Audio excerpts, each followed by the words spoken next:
Crypto currency के regulation के लिए संसद के शीत सत्र में पेश होगा crypto currency and regulation of official digital currency bill 2021।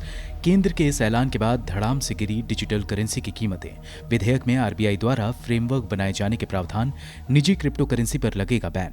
Crypto के जरिए टेरर फाइनेंसिंग और मनी लॉन्ड्रिंग के खतरे पर पूछे गए सवाल का जवाब देने से केंद्रीय वित्त राज्य मंत्री अनुराग ठाकुर ने किया इनकार। The government has been holding consultations on cryptocurrencies with various stakeholders. The standing committee has also taken up this matter.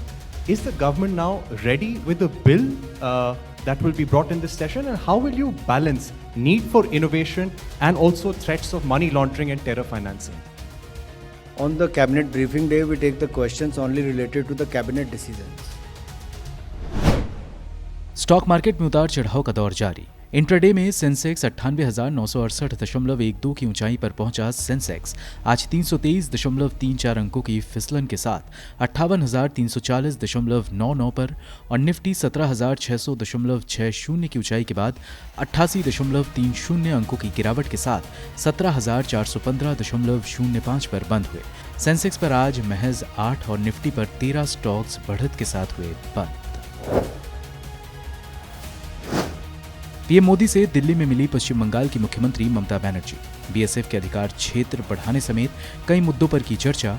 PM से बोली ममता, पश्चिम बंगाल को आपदा फंड के तहत नहीं मिले 96,000 करोड़। बीएसएफ के क्षेत्राधिकार पर जताई आपत्ति, कहा कानून व्यवस्था में पैदा हो सकती है खलल। लॉ एंड ऑर्डर राज्य की जिम्मेदारी। कूच बिहार में बीएसएफ द्वारा ओपन फायर का दिया उदाहरण। इलाहाबाद हाईकोर्ट के पॉस्को एक्ट के तहत दिए गए फैसले पर सवाल। बाल अधिकार आयोग की यूपी सरकार से अपील। अदालत के फैसले के खिलाफ दायर हो याचिका। अदालत की टिप्पणी, नाबालिग के साथ ओरल सेक्स पॉक्सो के तहत गंभीर यौन हमला नहीं। 10 साल के बच्चे के साथ यौन उत्पीड़न के आरोपी की घटा दी गई सजा। मध्य प्रदेश के मंदसौर में एक्साइज डिपार्टमेंट की नई स्कीम। वैक्सीन के दोनों डोज लगाने वालों को शराब पर दिया 10% का डिस्काउंट। प्रेस रिलीज में बताया, वैक्सीनेशन अभियान में मिलेगी मदद। नाराज हुए मंदसौर के सत्तारूढ़ दल के विधायक यशपाल सिसोदिया।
और कांग्रेस की बागी विधायक अदिति सिंह बीजेपी में शामिल।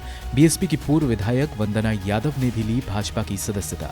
रायबरेली से विधायक चुनी जा चुकी है अदिति।